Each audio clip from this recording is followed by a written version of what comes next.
Oh, they're part of the whole gig. You come on out. 4 hours. Yeah, come on out. If you're a leader, you'll want to serve with your people.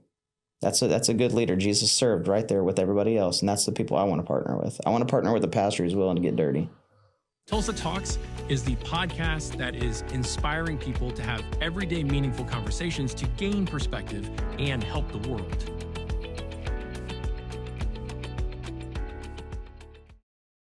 What is your focus of ministry?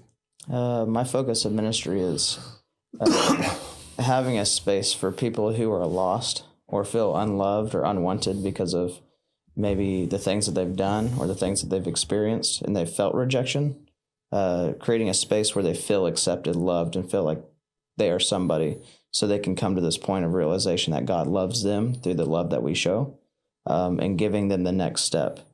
To find a local church to give them that foundation. So when we get there, we help them in that moment, but when we leave, they have a foundation through a church that they find and they can call home so that they can grow in the Word and grow as a Christian. So you introduce them to the love of God and through giving them a hope to receive it. Yeah. And then you give them a place to be discipled. Yeah. And be with like-minded people going in a generally good direction, because most churches have an idea or a thought, a saying that perfectly gathered, imperfect people. Yep. Something like that. That's why it's so important that we partner with multiple churches. So like this next event that we're doing on August 2nd is a huge revival on the courthouse steps in Okmulgee.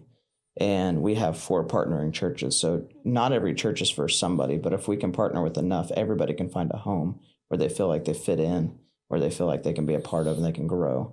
So that's why we want to make the partnerships. Like, that's super important to us. So we just want to grow the church, and that's us. We want to bring more people into the kingdom and give them a space where they can grow.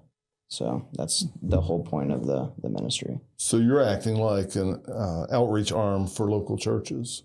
Yeah, so churches who can't or don't or maybe don't have the ability to, we want to help inspire them, say, we can do this. This is what Jesus did.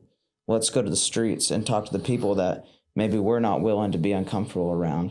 We want to show them that this is true. This is what happens whenever you go out and you touch the streets. So we want to give them the opportunity to see it if they haven't been able to, or provide them the opportunity through the ministry where we come in and we bring resources and we bring these things in and help them get more people into their church so they can understand what true revival looks like. How is your ministry resourced?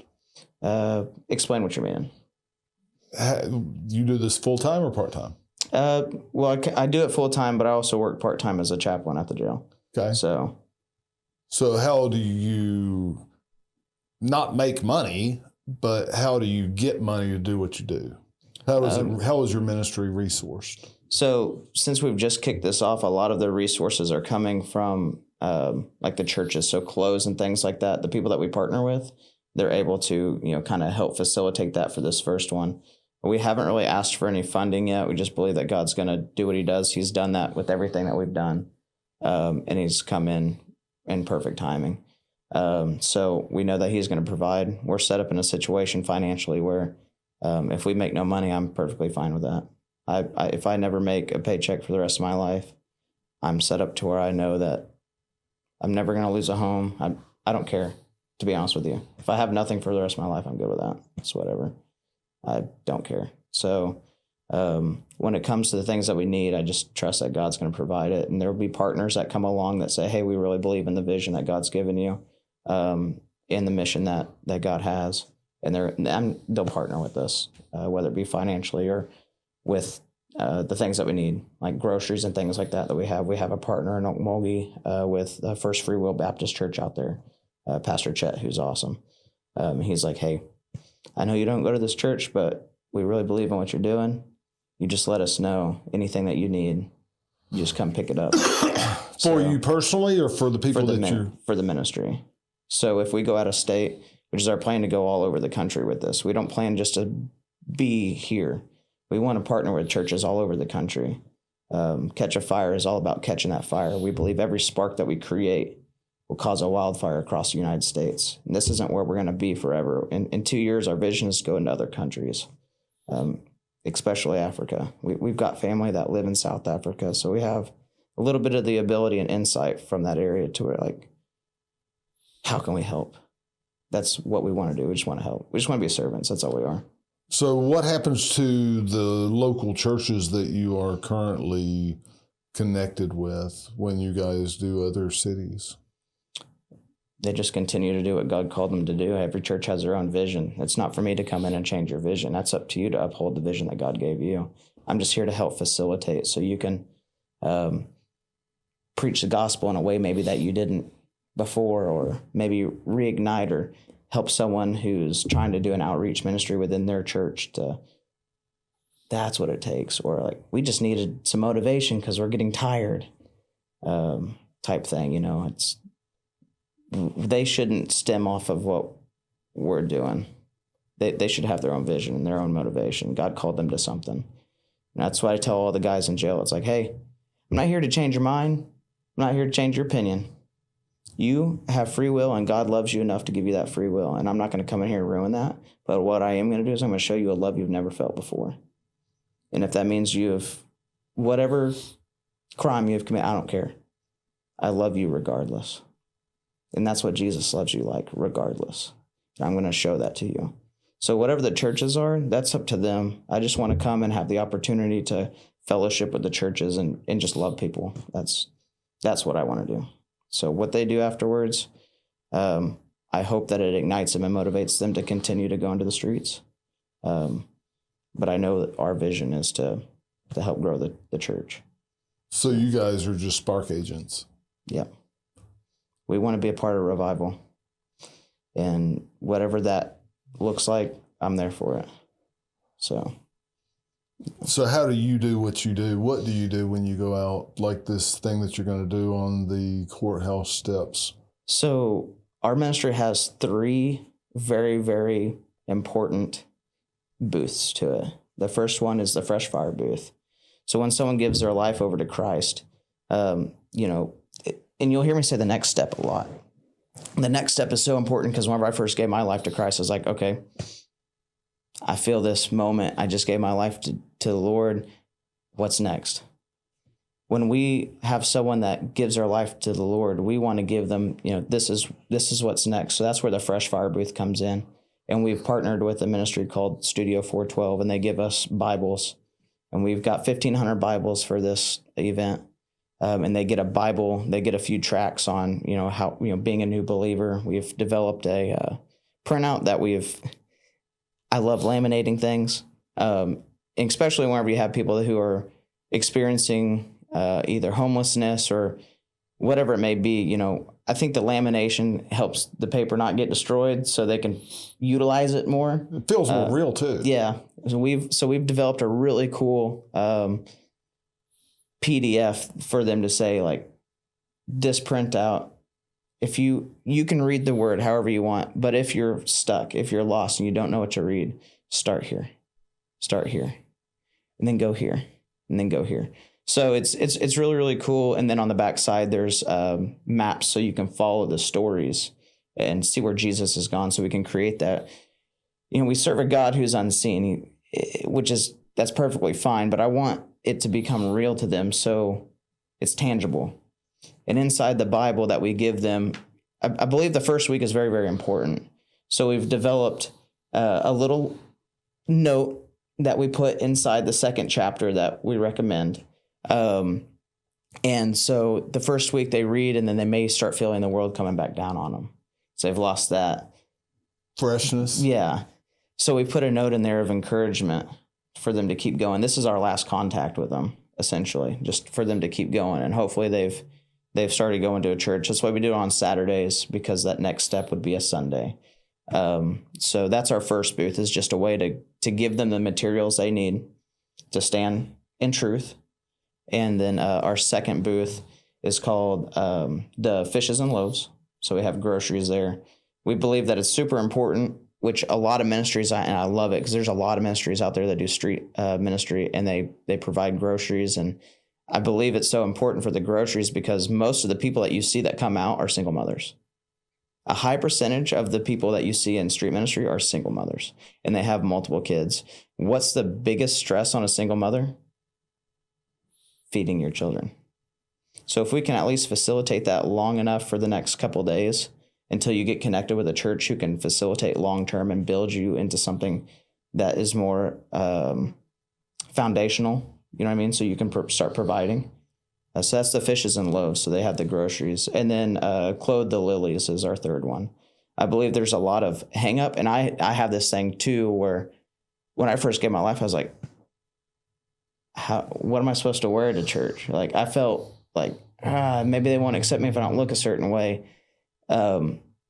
So clothing the lilies is all about giving them clothes that they can feel confident in. So when they go home and they have these clothes, they can say, you know what? I have no excuse to not go to church. I feel comfortable in my skin. I feel confident in myself. I am a new person. I'm going to go to church, and I can go to church feeling confident. That's for one of them. Then the other one is the kiddos.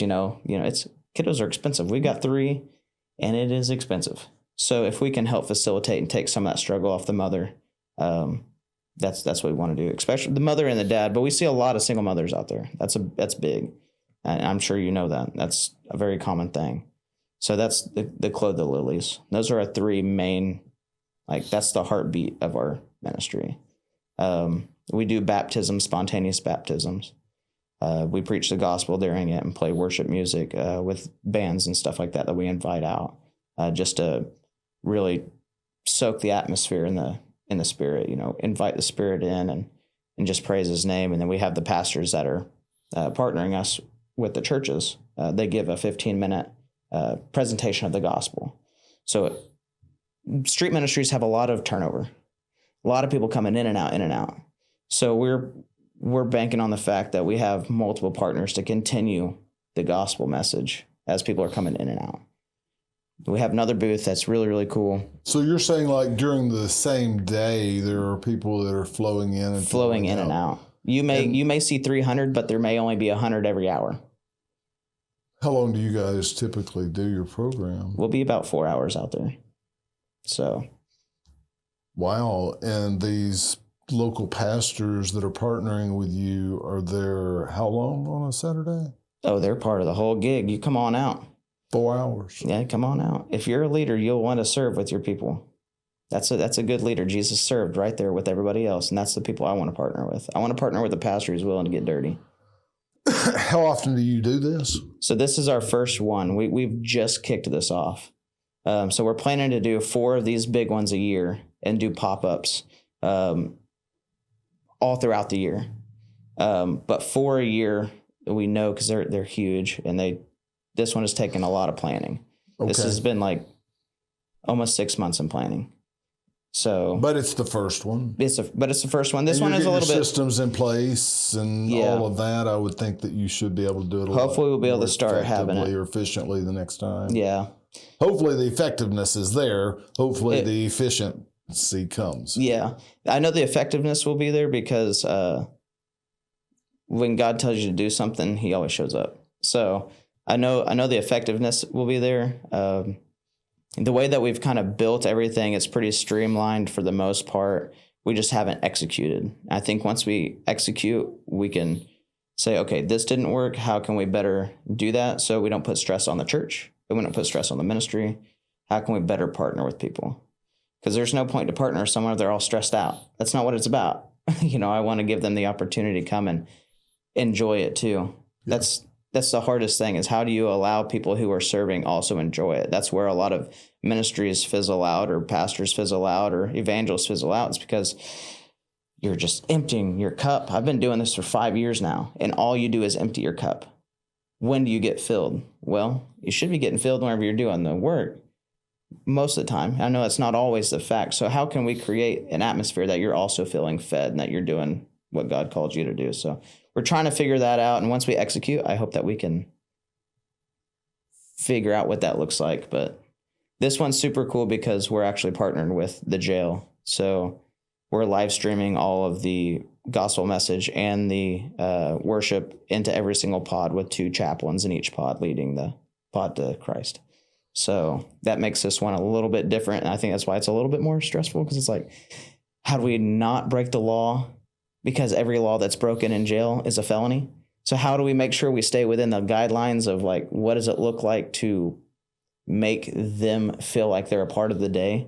Yeah. So yeah, in the state of Oklahoma, and when you go to different states, it seemed like some of that would be a little different. Different for sure. So you got to tread really lightly, for sure, because I want to respect the fact that they're allowing us to come into their space, and they'll respect us back through that, common ground. So it's going to be interesting. I'm super excited about that. A week after that, we're actually doing baptisms in the jail. So we're really, really hoping that the Spirit of God moves in there. It's been interesting in there too, because it's. You go to the jails. You go into the jails. Yeah, I go into the pods. I'm the assistant chaplain of the jail, so I go in. Is that a paid position? Yeah. So I'm part-time over there. So full-time ministry would be cool, but I know that's not what God called me to. So I had to be like, oh, put the brakes on. Like, my heart is for people who don't understand God's love because they've never been showed or given the opportunity. How do you show them inside the jail God's love? Hey, bro, I just accept you. I'm not here, like I said before, I'm not here to change your mind. I'm here to show you something you've probably never felt before. How do you show that, though? How do they feel that? Just by accepting them. Taking them in and saying, hey, if you have anything, if you have a need, holler at me. You know what I can and can't do, so don't ask something I can't do. But if you have a need, I'm here for you, man. I'm not here to come and tell you blah, blah, blah, blah, blah. But if you have a need, just know that I'm here and that I can help with any situation. If you're feeling lost or you feel like you can't hear from God, it's probably, this, or that. And then you can take that and you're willing to accept it or not. But I'm going to show you that love. A lot of these guys in there, they're probably in there because they haven't been showed love. That's the root of it all. That's what I feel. So I just want to go in there and show them love. That's the first time I ever went in there. I said, hey, guys, I'm Chaplain Dyer. I really appreciate you guys allowing me into your space. I'm not here to change your minds. I'm not here to tell you to believe something that you don't want to believe, but I am here to show you the love of God. And if you have any questions, you can ask me. And if I don't know the question or the answer to the question, I will find it, but I expect you to search too. If you have a question and you're not willing to search, then you don't need the answer. And we'll come back together and we'll see what we found, and we'll talk about it. I just want to talk to you. That's all Jesus wanted to do. Just want to talk to her. Woman at the well. I just want to talk to you. That's how you show the love of God. You just accept them. A lot of those guys in there, they've done some things. I don't care. If God can love Moses after killing someone, fling to the desert, and then use him the way that he used Moses to free his people, I'm not here to judge anybody. I'm not here to be the jury. I'm not here to do any of that. I'm just here to make sure that I do what God told me to do, and that's to go preach the gospel. That's the Great Commission, and to love people. That's what I'm here to do. And be a fire starter. I think that the fire starts through the love. I just want to love people. I think when people feel that, the true love of God, that's how I gave my life to Christ in a cannabis garden.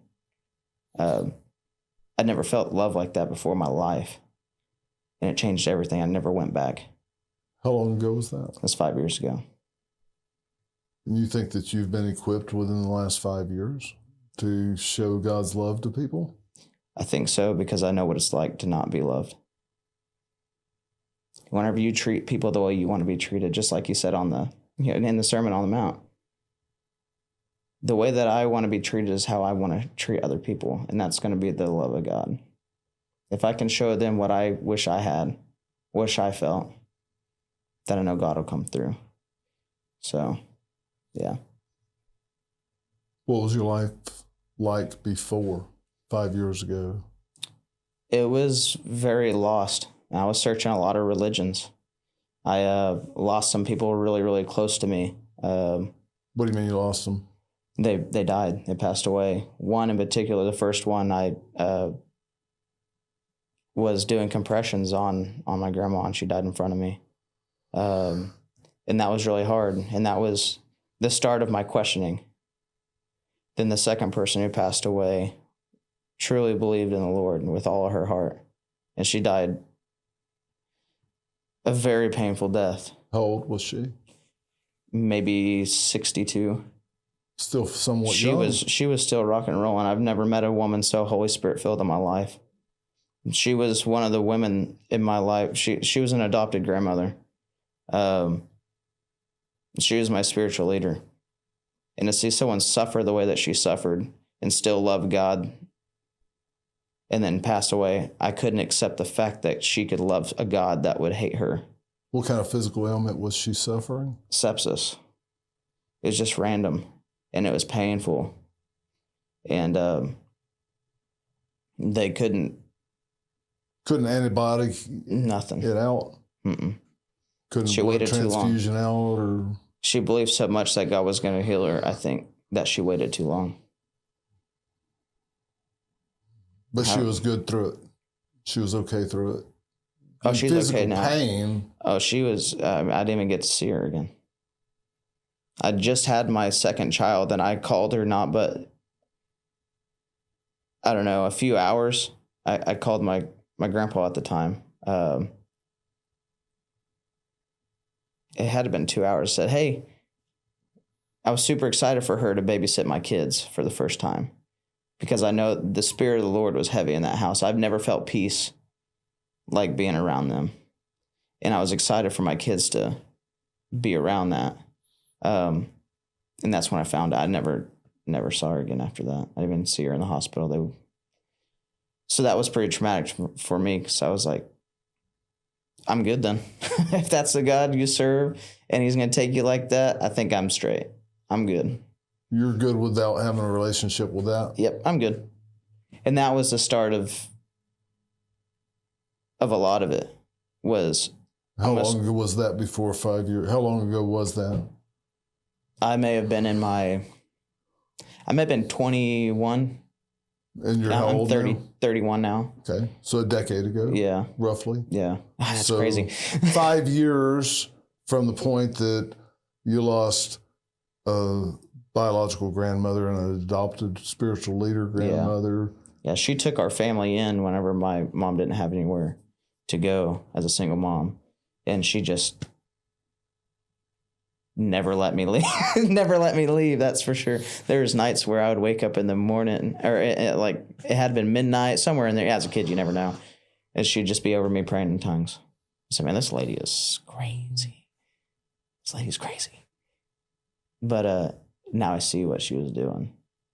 You know, I spent a lot of time searching other religions. I got into the cannabis industry before it was legal, and started using drugs and dabbling in psychedelics to search for the truth.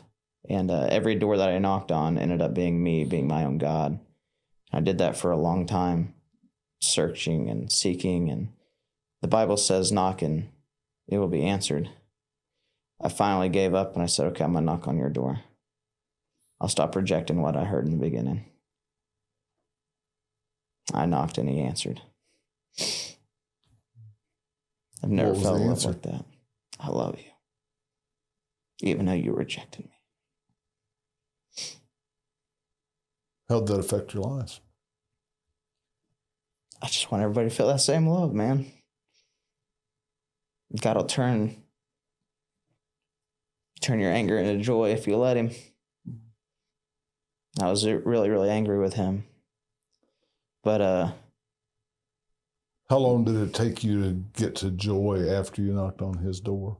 It was almost immediate. I called my wife. My wife had been praying for me for 7 years, if not longer. I would let her testify on it because I know I put her through a lot. She's been a believer for a long time. We met in high school. My freshman year of high school. We've been married for 14 years now. You were married at 17? You're 31 now. Is that right? Yeah, sorry, together for... Man, she's going to see this and get on to me. So we've been married for 12 then, because we got married when I was 18 or 19. I think I was just turning 19. Okay. Yeah. Cool. Sorry. Still young. Sorry, babe. Still young. I mean, Yeah. that's young. Yeah. Young to be married.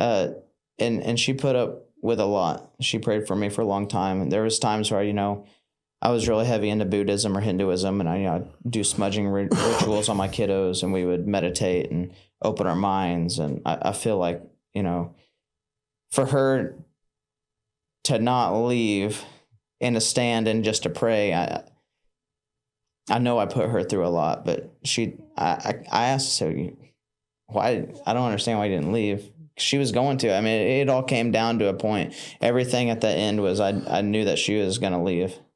She's going to take the kids, and I was going to have nothing left. And everything came to a head, but she said, it's because I know God called me to you. That's how we believe. We believe that when God says something, you do it, regardless. Whether you're in jail, whether the circumstances, it doesn't matter. You do it. If you said yes, it's a yes. Let your yes be a yes and your no be a no. And I could be more thankful for my wife praying for me like she did. Because I didn't have anybody else standing in the gap for my unfaithfulness that I didn't even know. But God was patient. He was very patient. I would not have been that patient with a child of mine. I have to remind myself of that daily. Whenever my kids do something, I said, you know what, that's okay. Let me explain this to you. Let me not reprimand you. This is why we do this. And I feel like that's what the Bible does for us. If you read it, it says, this is why we do this. There's examples. That's why he speaks in parables. He wants you to see in an example of something that you can relate to. And if you're willing to accept the wisdom, you'll understand the parable. And parables teach many lessons from many different angles or perspectives. The Bible to me is an amazing collection of books that every word has deep meaning, but it's so simple too, isn't it? Yeah. It's so simple. That's what I love about the parable of the servant who was in debt to his master, and he begged his master, have pity on me. And the master gave him pity, but yet he still, after he was set free, he was going to sell himself, his wife, and his children to pay his debt. But he had pity on the servant. And the servant was set free. And even in that freedom, and we find ourselves doing this all the time, he went out and found someone who owed him debt. And he shunned him to jail. And when the others saw it, they were distressed because they knew. And then when the master found out, we've got to learn how to forgive. A lot of people want to grow in Christ, but you've got to forgive. You've got to forgive yourself. A lot of it's forgiving ourselves.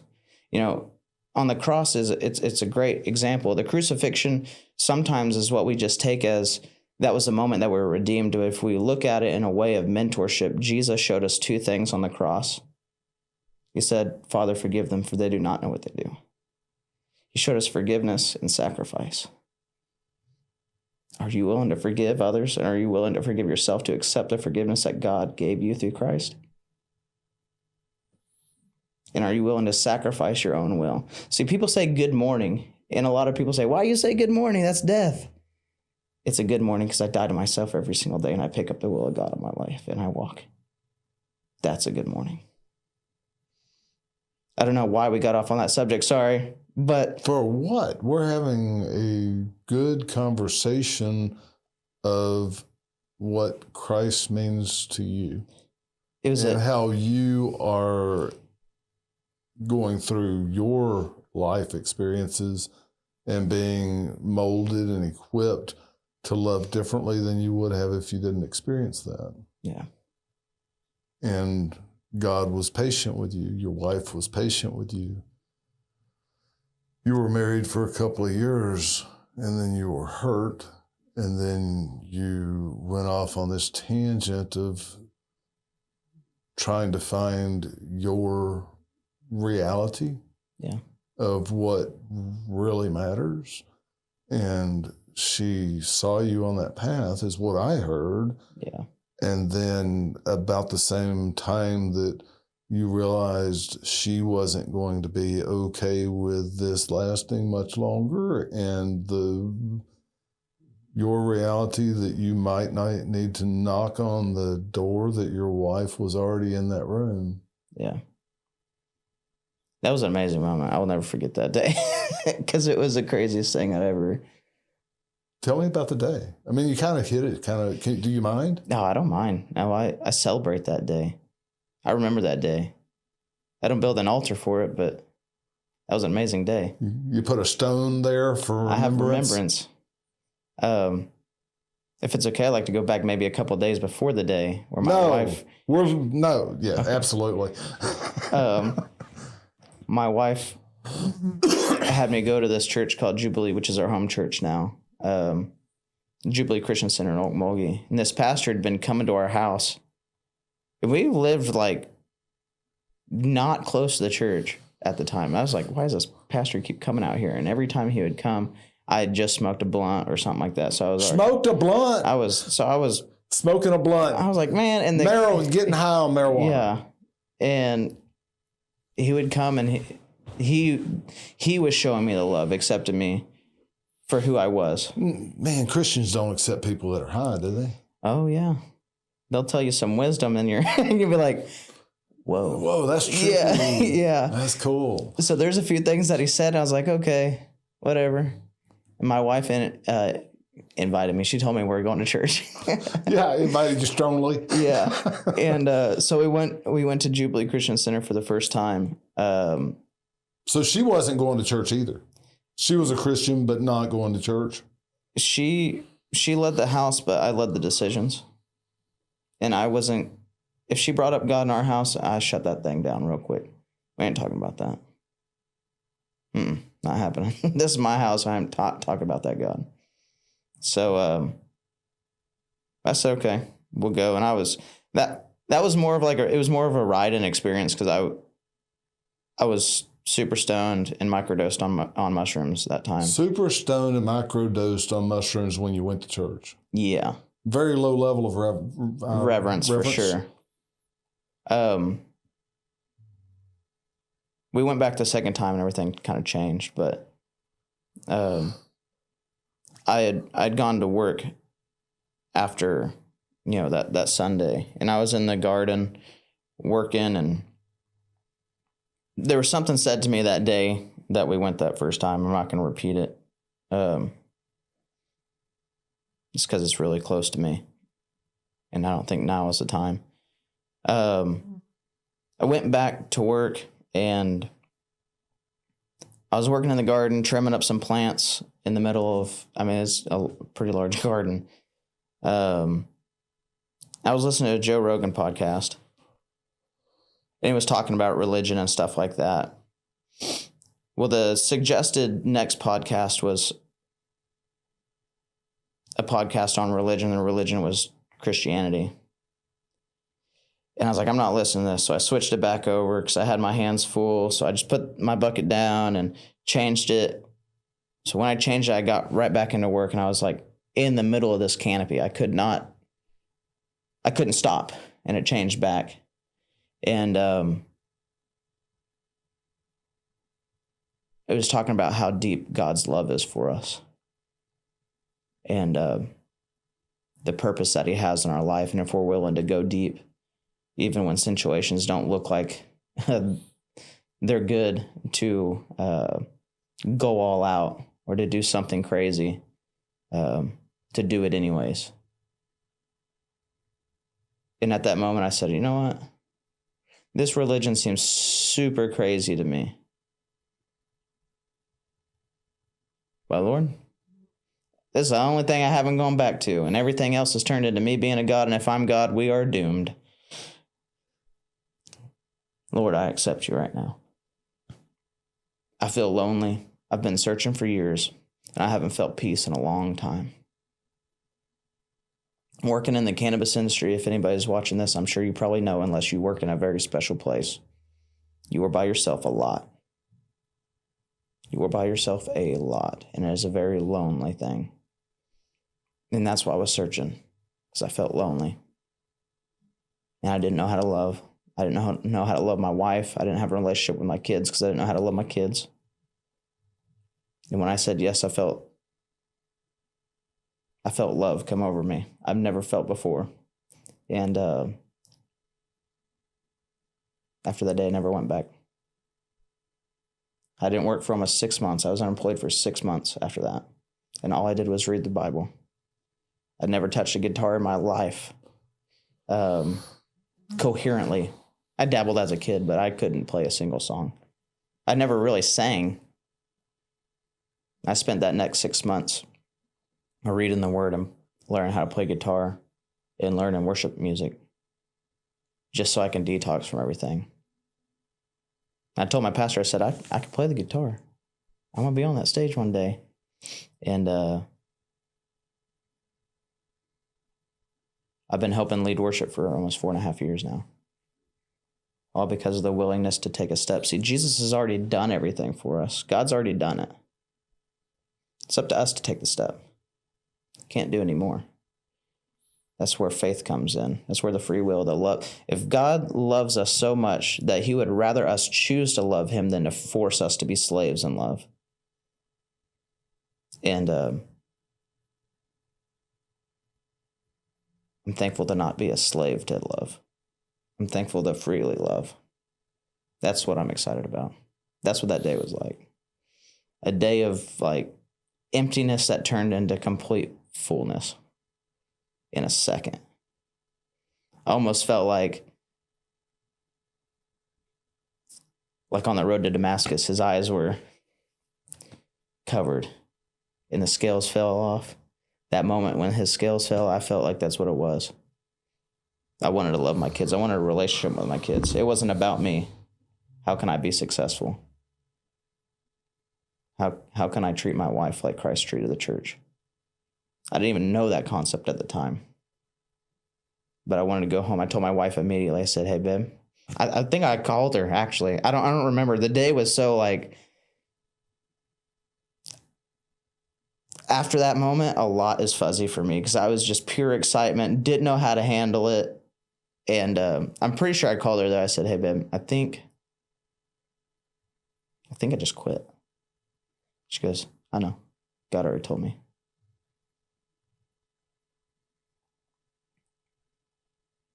I'm thankful to have a wife that has such discernment. Because without her discernment, I would be a very broken man right now. Because I wouldn't have come to Christ. So I'm very thankful for her. Yeah. That discernment. Of knowing when to stay, when to not, what to accept, what to put up with, when to stand in the gap, when to hold in tight whenever everything is lost. Because I was out there.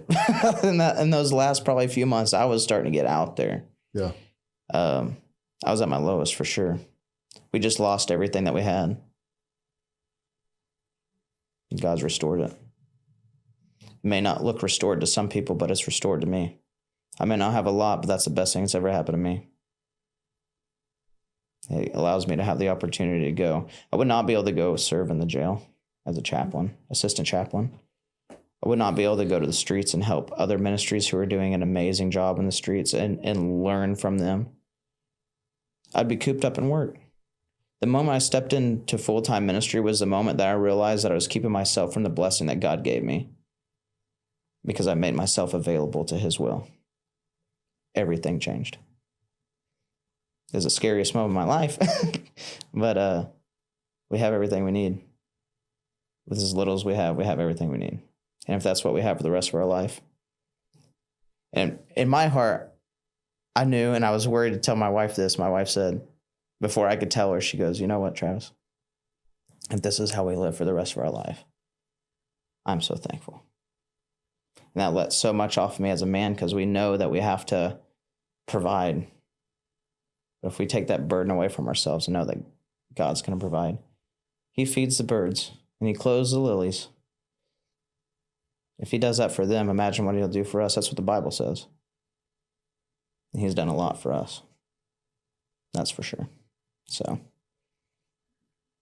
Emotional stability and inner peace is worth more than material possessions?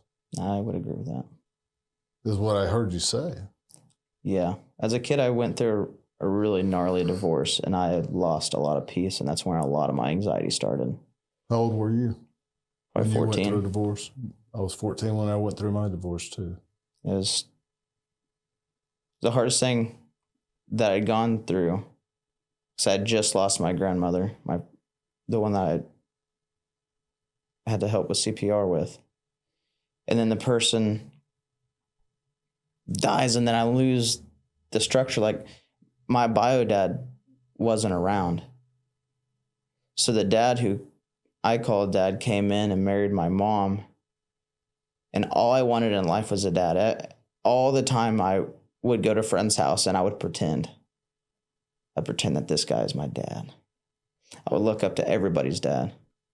It's because I wanted that in my life. And when my mom married him, finally had a dad. And so I felt like I was losing everything at that moment. And it was a nasty divorce. So I began to not know who to trust.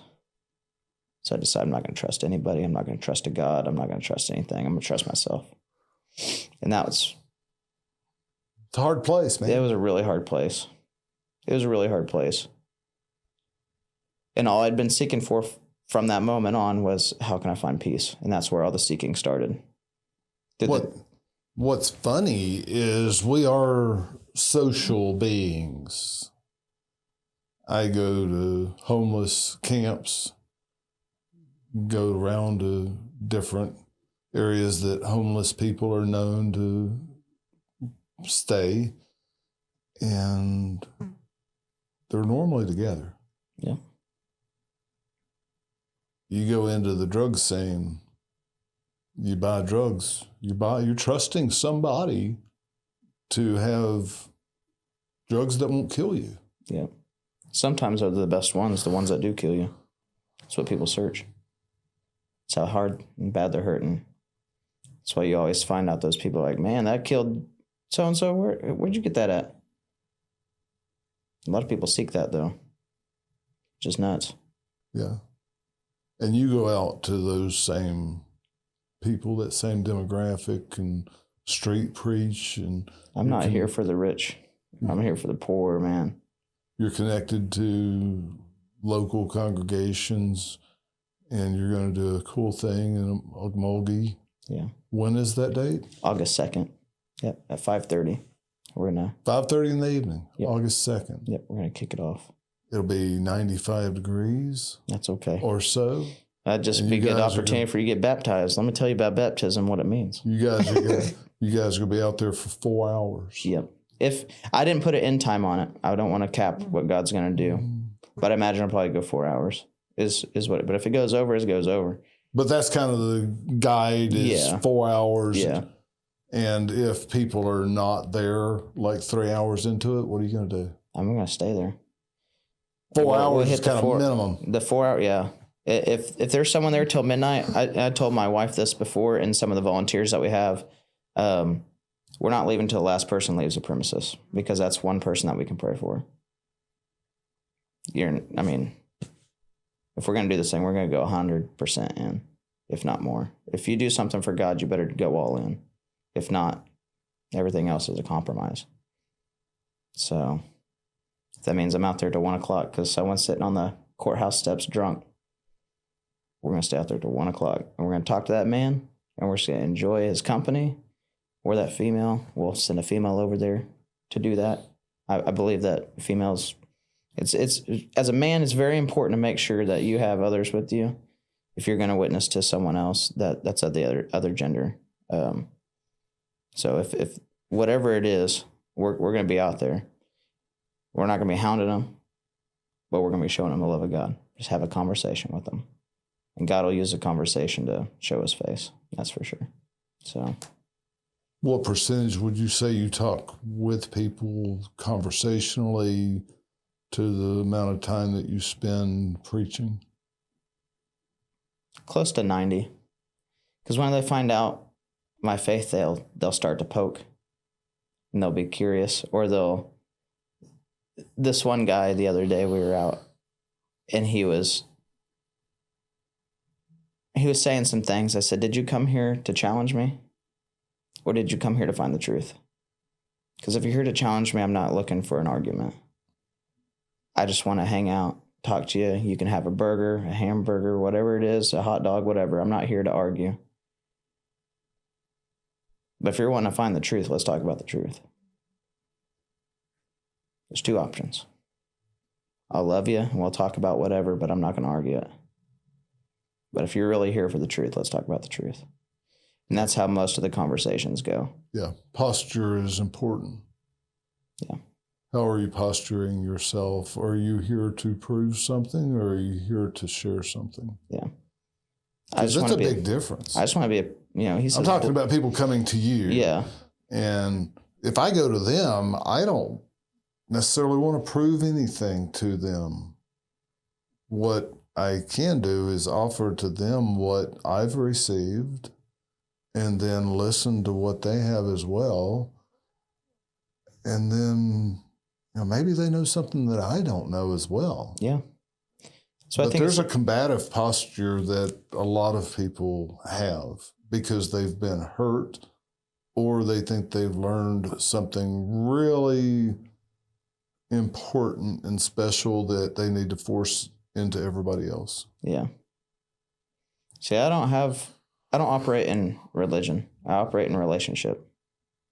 And relationships start by introduction. And that's all I'm there for. The Bible says, blessed are the peacemakers. That's why I always say I'm not here to change your mind. I'm not here to ruffle your feathers. I'm just here to show you love and present it. And if you really are wanting the truth, I've got someone that you need to meet. So that's kind of how I go about it.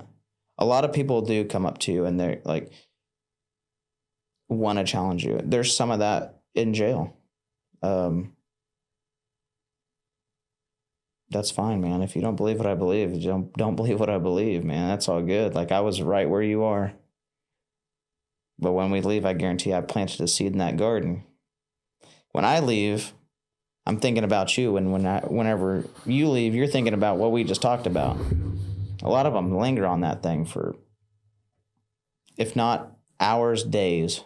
Maybe the rest of their lives subconsciously. Probably so. I know it did for me whenever people had spoken to my life as a kid and I shunned God away the way I did and didn't accept what I was first presented.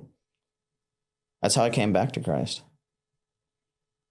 I never fully gave my life to Christ when I was a kid, but I understood the concepts because they were presented to me in such a way to understand it.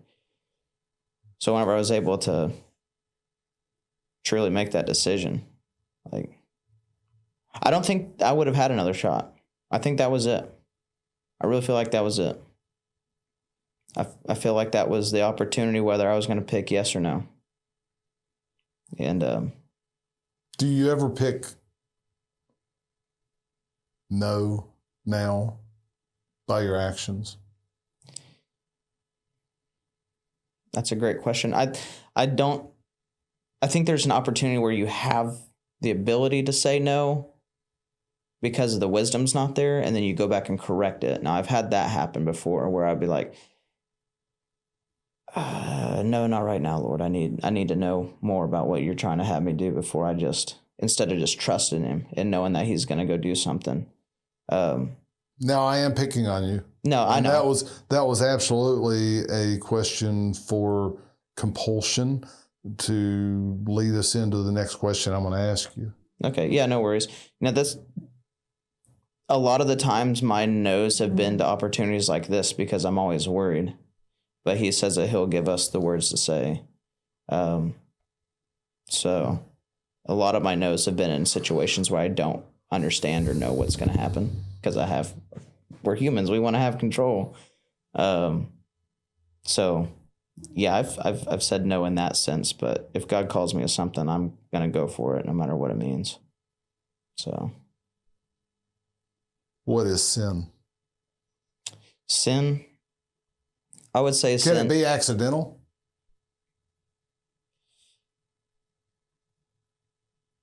I don't know if it can be accidental because if you haven't been presented the truth, if you haven't heard the truth then would it be ignorance? So I think that's why he explains, the gospel will be preached upon all the earth. Everybody will have the opportunity to no longer be ignorant of what the word says. And once you're exposed, then you know the truth. Now it's sin. If a child says, hey, I want a cookie, and he grabs that cookie, but he was never told that having a cookie before dinner is bad, who are you to tell him that he's done something wrong? Now, once the father says, hey, you cannot have a cookie until dinner is served and you've eaten your food fully, then you may have the cookie. It's pretty plain as day now. I'm not here to judge anybody. I'm here to tell them this is the law of the land. Sorry, just exposed you to be a sinner. But here's an option for you to come out of it. Yeah. It's up to you to choose. The funny, strange, actually peculiar thing to me is that God has a way for men or people to live that is better than their own way. And sin is fun for a season, but it kills in its maturity. And to me, when we accept God's ways as our ways and we longingly seek to be brought into that fullness of Him, then that's what is freeing indeed. And the world thinks that it is constrictive and it will hurt them to receive the love of God sometimes. Did you ever think that when you were younger? That you're going to have to give up A, B, C, and D in order to be able to follow God? Or do you see that in people? And it's as though you're giving up something that is good for you. But it's absolutely not that way anymore to me. I think that's whenever, like you're saying, he says, my ways are not your ways. For as high as the mountains are, my ways are higher than your ways. But whenever we truly surrender to Christ, His ways become our ways. That's right. As a kid, I thought God was a very angry God. When I read the word, my grandma had me read this scripture where it says that you should fear the Lord. And I took that quite literal. Rather than a respect or a reverence for who He is, I took it as, this is who you should fear. Because you do something wrong, it's coming down. Yeah, He's waiting for you to make a mistake. Yeah. Is what a lot of people think. And that's a lot of what people think is like, if I follow God, I have to give up this lifestyle. He's not asking you to give up a lifestyle. He's asking you to follow Him, and as you follow Him, your lifestyle will be suitable to His. When He called the disciples, He said, here, come follow me. And they said, okay. And they followed Him. Imagine being a disciple walking all over the place. They were not knowing where you're going. No. And they were just fishermen at the time. They weren't travelers. But their lifestyle changed as they followed Jesus and His example. And if we follow His example, our lifestyles will change. Our wants and our desires will change. But you got to stay in the truth. It is as easy it is for you to be in truth. It's easy to fall out of truth. That's what happened to David. Satan's waiting right there. You hear he's here to kill, steal, and destroy. He's here to kill your relationship with God. He's here to steal your time that you should be spending with God. He's here to destroy the purpose that God put on your life. Discern the Spirit. Sometimes not everything is from God. It's just as easy to fall out of a relationship than it is to fall with. So if that's a warning, I hope it is, because it's easy. I've found myself in that spot, and that's where music started to become more than... It's cool to be an artist, but it's even better to be a follower of Jesus. When does your music become more than a ministry? It becomes your identity. It becomes what you seek and what you chase, rather than seeking the face of Jesus. And that's why I've stopped chasing being an artist. So a while ago, you said that you had said yes to Jesus, and then I followed that with, do you ever say no? We went a long way around getting to that answer. Yeah. But you said no to saying no when you realized that's the path that you might be traveling. Yeah. It's important because we can get caught up in our own ideas and our own things, you know. He warns us that there's false prophets and teachers who appear to be in sheep's clothing, but they're really ravenous wolves. And most of them don't realize it, because what I've noticed that I did in the beginning of, probably within the first 2 or 3 years, was I was still bringing in concepts and ideas of the world and mixing them with relationship with God, and it wasn't true. If his ways are truly higher than our ways, and we need to put down our worldly our worldly ideas and our worldly wisdom in that thing, and not compromise, and just be okay with that sounds way outside of what I would normally do, but Lord, if that's what you said, cool. It seems like it's impossible, but that's fine. I'm not going to try to make this happen. Yeah. Yeah. So. Yeah. Well, I think that the Bible says something like, with man it is impossible, but with God all things are possible. To host to believe, yeah. I'm just here to believe, man. I just want to tell everybody about it. That's it. So. What is one thing of encouragement that you can share as we wrap this conversation up?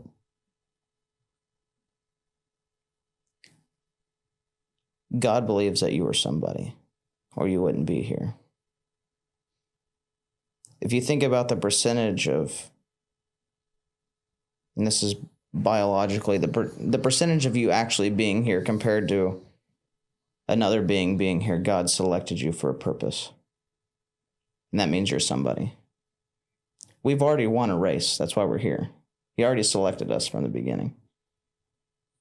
So if you're feeling down, or you're feeling like you're not somebody, just know that you're somebody, and that God can use you where you're at right now. It doesn't matter where you are, what you've done. You don't have to be somebody, because you already are somebody. That would be the word of encouragement. Believe that God is going to use you. You're not trash, and God doesn't hate you. He made you, and you are somebody. Just seek the truth and see what he's got for you. That would be my word of encouragement. So know that God knows you, and he loves you. Yeah. You're not here haphazardly, or wasn't by chance. It was by design. Thank you. Yeah, thank you for letting me be here. We are here to help you discover or develop your passions, how you can use them, and why you exist. How can we help you help others better?